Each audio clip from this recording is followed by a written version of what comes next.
High Bangladeshi gamer সিপিস here and আজকে আমি কথা বলতে চাচ্ছি absolute beast the monster gaming plus productive CPU series অর্থাৎ 12 Gen Alder Lake নিয়ে। নট অনলি দ্যাট, আজকে আরও কথা বলবো দ্য আলটিমেট বাজেট সেগমেন্টের রক সলিড একটা প্রসেসর নিয়ে, যেটি আসবে কিনা বাজেট বা মিড রেঞ্জ ক্যাটাগরিতে। তো আপনি যদি ইন্টারেস্ট থাকেন এই ধরনের সিপির উপর এবং আপনি করতে চাচ্ছেন হাইলি গেমিং স্ল্যাশ স্ট্রিমিং, আর যদি আপনি ক্রিয়েটর হয়ে থাকেন তো আপনি যদি ইন্টারেস্ট থাকেন এই রক সলিড সিরিজের সিপিইউগুলোর উপর, শেষ পর্যন্ত দেখতে থাকুন ভিডিওটি, জানতে পারবেন অনেক কিছু। হে হোয়াটসঅ্যাপ নিং গাইস, আবার আপনাকে স্বাগতম আমার চ্যানেলে। So let's begin. তো প্রথমে আপনাদেরকে বলে দিই, এই ভিডিওতে শুধুমাত্র আমি প্রসেসর নিয়ে কথা বলবো, অ্যালডার লেক কীভাবে কাজ করে সেই বিষয়ে কথা বলবো না, কেননা অলরেডি একটা ভিডিও বানিয়ে নিয়েছি, চাইলে আপনারা আই বাটনে গিয়ে দেখে আসতে পারেন যদি আপনার ইন্টারেস্ট থাকে অ্যালডার লেক সিপিইউগুলোর উপর। আরও একটা কথা বলে দিই আপনাদেরকে, এই ভিডিওটি আপনারা একটু দেরিতে পাচ্ছেন এই কারণেই, কেননা এখনও বাংলাদেশে ভালোভাবে প্রাইসিং হয়নি, অর্থাৎ আপনি যে রিটেলারের কাছ থেকে কিনবেন অথবা ওভারঅল যে কোনো জায়গা থেকে, তাই বিশেষ কিছু বলা যাচ্ছে না।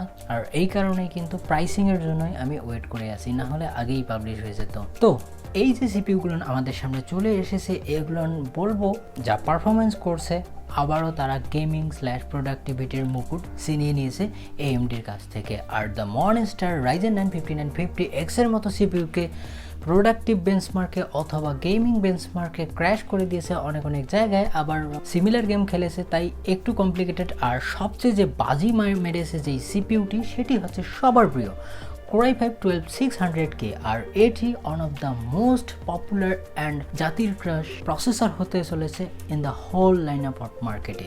তবে যেহেতু এখনো পর্যন্ত আমরা বাজেট চিপসেটের মাদারবোর্ড দেখতে পারিনি, আর G690 মাদারবোর্ড শুরু হয় মেবি 20,000 এর উপরে থেকে, তাই একটু কনফিউজিং কেনাটা বর্তমান সময়। তবে আপনাদের মধ্যে যারা সিপিইউ কেনার কথা চিন্তা করছেন, তারা কোনো দিকে না দেখেই সিপিইউ কিনে নিতে পারেন। পরবর্তী সময় আপনি বাজেট সেগমেন্টের মাদারবোর্ড আসলে সেটি পারচেস করতে পারেন, আর এটা হচ্ছে আপনাদের জন্য বোনাস টিপস। আর তাছাড়াও আপনাদের মধ্যে আরও অনেকেই কনফিউশনে আছেন যে নতুন DDR5 চলে আসলো স্ট্যান্ডার্ড, তো আমরা কেন DDR5 এর দিকে যাব না? তো বর্তমান সময়ে এই DDR5 মেমোরিগুলো অনেক এক্সপেন্সিভ, আর তাছাড়াও কোনো সিনারিওতে খুব খারাপ পারফরমেন্স করছে, তাই DDR4 হাই ফ্রিকোয়েন্সির এবং লোয়েস্ট পসিবল ক্যাশ লেটেন্সির মেমোরি আপনার জন্য একটা ভালো অপশন হতে পারে বলে আমি মনে করি।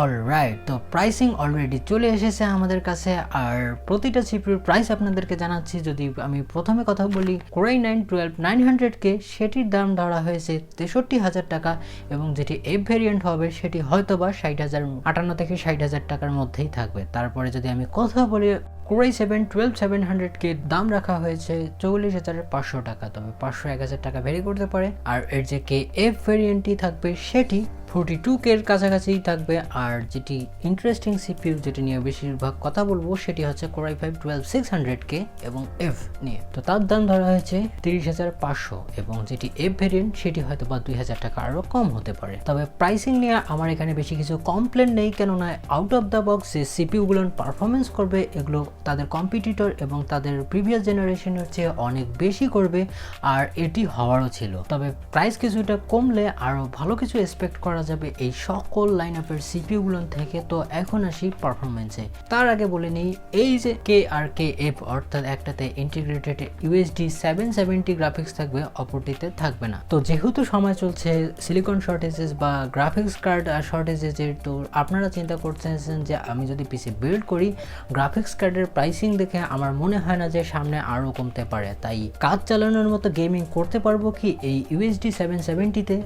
তো আপনাদেরকে বলি, যদি আপনি eSport টাইটেল অথবা লাইট ওয়েট গেমস খেলেন, তো আপনাকে কোনো সমস্যা ছাড়াই 60+ FPS পেয়ে দিবে। আর আমি যদি স্পেশালি কথা বলি Valorant অথবা CSGO অথবা ওভারওয়াচের মতন গেমস, তো এগুলোতে আপনি মোর দেন 100 and 120 FPS পেয়ে যাবেন। আর Valorant-এ তো অনেক সময় 150 পার হয়ে যায়, তো এইসব গেমস আপনি খেলতে পারবেন। অপরদিকে যদি আপনি shadow of the tomb raider অথবা হেভি টাইটেল গেমস দেখেন, তো এটিতে আপনি গেমস চালাতে পারবেন, কিন্তু প্লেয়েবল ফ্রেম পাবেন না, হয়তো বা 20 বা 25, যা কোনোভাবেই অ্যাপ্লিকেবল না। তো আপনাদের মধ্যে যাদের গ্রাফিক্স কার্ড অলরেডি আছে, তারা আপনারা KF ভেরিয়েন্টটি নিতে পারেন, কয়েক হাজার টাকা লেস পাবেন। আর আপনার যদি গ্রাফিক্স কার্ড না থাকে, তো সেক্ষেত্রে আপনি কনসিডার করতে পারেন মাত্র 2,000 টাকায় আপনি ভালো ইন্টিগ্রেটেড জিবি পাচ্ছেন, তো এটা কনসিডার করা যেতেই পারে।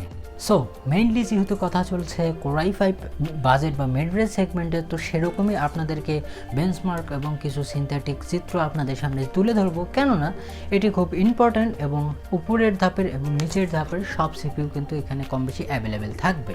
তো ফাইনালি এখন আসি বেঞ্চমার্ক বা পারফরমেন্স।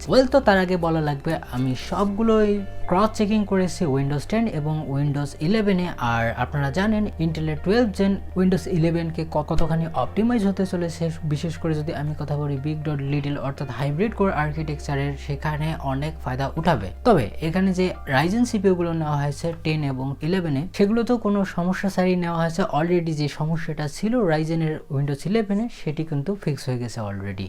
তবে আমার কাছে রিভিউ ইউনিট না থাকায় অনেক ক্রস চেকিং এবং অনেক কারেকশন করে কিন্তু এই বেঞ্চমার্ক আমার সামনে চলে এসেছে এবং সবগুলোর মিক্স, অর্থাৎ আপনি যাতে একটা ডিসেন্ট বিষয়কে বুঝতে পারেন সেই কারণে এটি করা। আর বেঞ্চমার্ক আপনার সামনে আসছে। তো আমরা বেঞ্চমার্কের কয়েকটা সিপিইউ নিয়েছি, সেটা ইন্টেলের পক্ষ থেকে আসছে Core i7 12700K অথবা F, Core i5 12600K অথবা F, Core i7 11600K।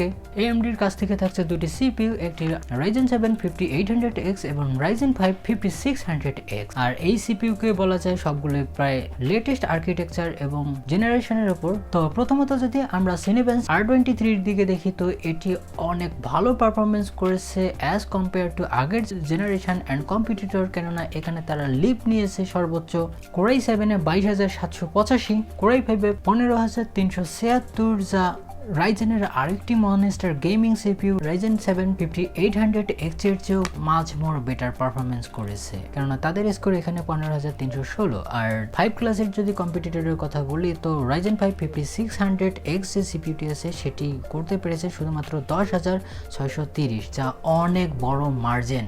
And surprisingly Ryzen 5 এর চেয়েও কিন্তু এর প্রাইস কমে পাচ্ছেন উইথ 1.5 গুণ বেটার পারফরমেন্স। ইয়েস, ফ্রিকিং 1.5 গুণ বেটার পারফরমেন্স। আর তাছাড়াও যদি আমি সিঙ্গেল কোরের কথা বলি, তো সেক্ষেত্রেও Core i7 করেছে 1950 এবং 1917 Core i5, যা এগেইন Ryzen 7 এবং Ryzen 5 এর চেয়ে মাচ মোর বেটার, অর্থাৎ 250 থেকে 300 স্কোরে বেটার পারফরমেন্স করেছে।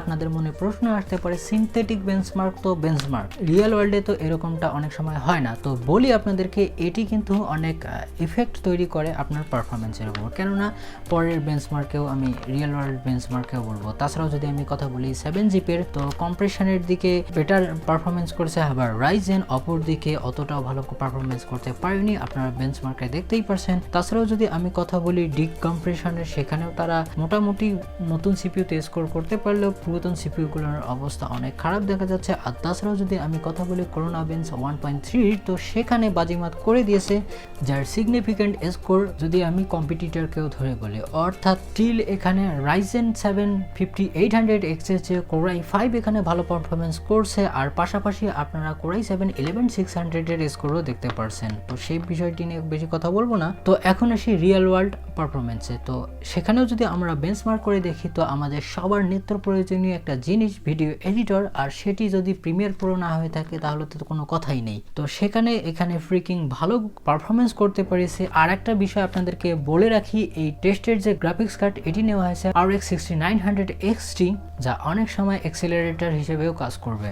তো এখানে আমরা ফ্রিকিং অসাম একটা স্কোর দেখতে পাচ্ছি। যদি আমি কথা বলি Core i7 এর, তো সেক্ষেত্রে এখানে 984 মতো স্কোর করতে পেরেছে এবং Core i5 856, যা আগের বারের চেয়ে অনেক বেশি, 715 থেকে জাম্প করেছে 856-তে। আর যদি কথা বলি Ryzen 5800X এর, তো সেখানেও তারা 736 স্কোরে আটকে আছে এবং Core i5 এর কম্পিটিটর 617, যা বিশাল বড় একটা মার্জিন। তাছাড়াও যদি আমি কথা বলি ফটোশপের, সেখানেও সিগনিফিক্যান্ট একটা ভালো পারফরমেন্স করেছে অ্যাজ কম্পেয়ার টু রাইজেন। আর আরেকটি হেভি ওয়ার্কলোডেড সফটওয়্যার, সেটির কথা না বললে নেই, সেটি আফটার এফেক্ট, সেখানেও অনেক ভালো মার্জিনে পারফরমেন্স করতে পেরেছে অ্যাজ কম্পেয়ার টু রাইজেন। তবে বলে রাখা ভালো, অ্যাডোবি বরাবরই ইন্টেলকে ফেভার করে আসে, আর এগুলো যেহেতু সিপিইউ ইন্টেন্সিভ ওয়ার্কলোড, তাই এখানে ইনক্লুড করা। তাছাড়াও যদি আমি ক্রোমিয়াম কোড কম্পাইলিং এর কথা বলি, তো সেখানে মোটামুটি ভালো স্কোর করতে পেরেছে আগের জেনারেশনের চেয়ে। আর যদি কথা বলি ব্লেন্ডারের, তো ব্লেন্ডারে এখানে মিক্স পারফরমেন্স করেছে। তবে হ্যাঁ, অবশ্যই আমি এগিয়ে রাখবো এইবারের তুলনায় ইন্টেলকেই। আর যদি এর i5 এর সাথে R5 এর কম্পেয়ার করি তো সেক্ষেত্রে 35 থেকে 40% এখানে মার্জিন দেখতে পারছি পারফরমেন্সের বেলায়। তবে এখানে সবচেয়ে ভালো পারফরমেন্স করেছে performance per watt Blender open বেটায়। তো সেক্ষেত্রে আমি সবার উপরে রাখবো Core i5 12600K কে, কেননা আমরা জানি AMD অনেক ভালো পাওয়ার এফিশিয়েন্ট এবং Core i7 এ অনেক পাওয়ার নিয়ে থাকে, তবে শুধুমাত্র 217 ওয়াটের লোডেই এটি করতে সক্ষম হয়েছে, যা অন্যান্য সিপিউর তুলনায় মাচ মোর বেটার। অর্থাৎ আপনি যদি যে কোনো ধরনের প্রোডাক্টিভ কাজকে নেন তো সেক্ষেত্রে এটি অনায়াসে করে দিতে পারবে উইথ ভালো একটা পারফরমেন্স গ্যাপের সাথে যদি কথা বলি তাদের কম্পিটিটরের। সো এখানে অনেকের মনে প্রশ্ন আসতে পারে যে সিপি ইন্টেলকে এতটা ফেভার করার মানে কি? ওয়েল, তো আমি আপনাদেরকে আবারও বলছি, এর আগেও বলেছি, আমি কোনো কোম্পানির ফ্যান বয় না। যারা বেটার পারফরমেন্স করবে তার দিকেই আমি যাব এবং যারা পিছিয়ে থাকবে তাদেরকে অ্যাপ্রিসিয়েট করব যাতে ভালো প্রোডাক্ট আনে। তাই যেটা সত্য সেটাই। তো ইন্টেল যে শুধুমাত্র তারা প্রোডাক্টিভ কাজকেই এগিয়ে নিতে পেরেছে বা ক্রাউন তারা নিতে পেরেছে এরকম এটা তো আমরা জানি, কিন্তু তার পাশাপাশি গেমিং পারফরমেন্স লিডারশিপ তারা ধরে রাখতে পেরেছে আবার পুনরায়। তাই এটিও বলা যায় একটা সিগনিফিক্যান্ট জাম্প ফর ইন্টেল। কেননা আমরা যদি এখানে কিছু গেমসের দিকে দেখি তো এখানে ফ্রেকিং অসাম গেমিং করেছে আর কার্ড হিসেবে রাখা হয়েছে RX 6900 XT। তো প্রথম গেমসের যদি আমরা কথা বলি F1 2021, আপনারা জানেন এটি একটু AMD ফেভারিট গেমস, তাও এখানে যে পারফরমেন্স করতে পেরেছে এটি আসলে অসাধারণ। কেননা আমরা এখানে 1080p ম্যাক্সিমাম সেটিংস এবং লেটেস্ট API এর সাথে টেস্ট করা হয়েছে, যেখানে স্কোর এসেছে Core i7 করতে পেরেছে 390, এভারেজ Core i5 373। আর যদি আমি কথা বলি Ryzen 7 5800X, এখানে অনেক জাম্প মেরে দিয়েছে, সেখানে 402 এর ফ্রেম দেখা যাচ্ছে। আর যদি কথা বলি 5600X, এটিও অলমোস্ট 400-র কাছাকাছি স্কোর করতে পেরেছে, অর্থাৎ 392। আর যদি কথা বলি ইন্টেলের Core i5 11600K, তো সেটি এখানে পারফরমেন্স করে 324 ফ্রেম। টং ক্ল্যান্সি রেইনবো সিক্স সিজের মতন গেমসেও এখানে মোটামুটি একটা ভালো স্কোর করতে পেরেছে, যেখানে AMD 560 বা 570 এর কাছাকাছি যায়, তো সেখানেও কিন্তু ইন্টেল 550 থেকে 510 এর মধ্যেই রাখতে পেরেছে তাদের স্কোর। আর এটা কিন্তু হিউজ। যদি আমি আগের জেনারেশনের কথা বলি, অর্থাৎ 360-65 থেকে ডিরেক্ট জাম্প মেরেছে 550-এ। তাছাড়াও যদি আমি কথা বলি বর্ডারল্যান্ড 3, সেখানেও একটা মোটামুটি ভালো স্কোর করতে পেরেছে। আমরা জানি বর্ডারল্যান্ডও কিন্তু AMD সেন্ট্রিক গেম, তাই এখানেও অলমোস্ট 200 এবং 192 স্কোর করতে পেরেছে, যেখানে Ryzen 7 করেছে 201 প্লাস Ryzen 5 195। আর যদি কথা বলি 11 Gen i5 এ, তো সেখানেও সেটি পারফরমেন্স করতে পেরেছে 185। তাছাড়াও যদি কথা বলি ওয়াচডগ লিজিয়নের কথা, তো সেখানে 130 করতে পেরেছে Core i5, 140 করেছে Core i7, 133 করেছে Ryzen 5, 126 এবং 111 করেছে পরের দুইটি CPU। যেহেতু কথা চলছে হেভি টাইটেল গেমসের, তো অবশ্যই কথা বলতে হবে শ্যাডো অফ দ্য টম রাইডারের। আর শ্যাডো অফ দ্য টম রাইডারেও এখানে মোটামুটি একটা ভালো পারফরমেন্স করতে পেরেছে, যেখানে 177 স্কোর ধরে রাখতে পেরেছে। i7, i5 165 থেকে 66, R7 163 এবং পরের দুইটি করেছে 160 এবং 137। হিটম্যান 3তেও মোটামুটি ভালো স্কোর করতে পেরেছে ইন্টেল। তাছাড়া যদি কথা বলি এজ অফ এম্পিয়ারের, তো সেখানেও মোটামুটি ভালো পারফরমেন্স ধরে রাখতে পেরেছে। তবে AMDও এখানে কোনোভাবেই খারাপ যে পারফরমেন্স করেছে এরকমটা দেখা যাচ্ছে না।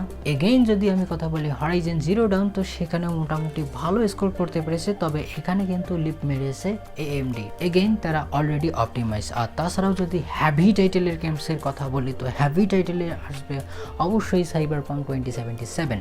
তবে সারপ্রাইজিংলি এখানে সকল CPU প্রায় সিমিলার পারফরমেন্স করতে পেরেছে, তবে এখনো অপটিমাইজ হওয়া বাকি আছে ইন্টেলের নতুন CPU গুলো, কারণ নতুন CPU অনেক সময় বায়োস আপডেট বা অনেক প্যাচ আপডেটের দরকার হয়। তবে এখানে যদি একটু টুইস্ট করে দিই, অর্থাৎ RX 6900 XT এর জায়গায় আমি যদি এখানে রাখি RTX 3080K, তো সেখানে একটু সিনারিও চেঞ্জ হয়ে যায়। কেননা আমরা আগের স্কোরে দেখতে পেরেছি 130 এর কাছাকাছি স্কোর করতে পারে, যখনই আমরা সিস্টেম গ্রাফিক্স কার্ড চেঞ্জ করেছি তখনই সেটা একটু ঘুরে গেছে। কারণ NVIDIA GPU-তে অলমোস্ট 180-র কাছাকাছি পারফরমেন্স করেছে ইন্টেলের CPU গুলো, এবং AMD-র CPU কিন্তু কম বেশি সেম করেছে। অর্থাৎ গ্রাফিক্স কার্ড চেঞ্জের ফলে কিছু কিছু গেমসে কম বেশি হতে পারে। তাছাড়াও Far Cry 6 এর কথাও যদি বলি, তো সেক্ষেত্রেও এটি মোটামুটি ভালো পারফরমেন্স ধরে রাখতে পেরেছে অ্যাজ কম্পেয়ার টু AMD এবং RDR2 সবার ফেভারিট গেমসের মধ্যে এটি একটি, যা অনেক হেভি হওয়া সত্ত্বেও বলা যায় সকল CPU কম বেশি সিমিলার পারফরমেন্স করতে পেরেছে,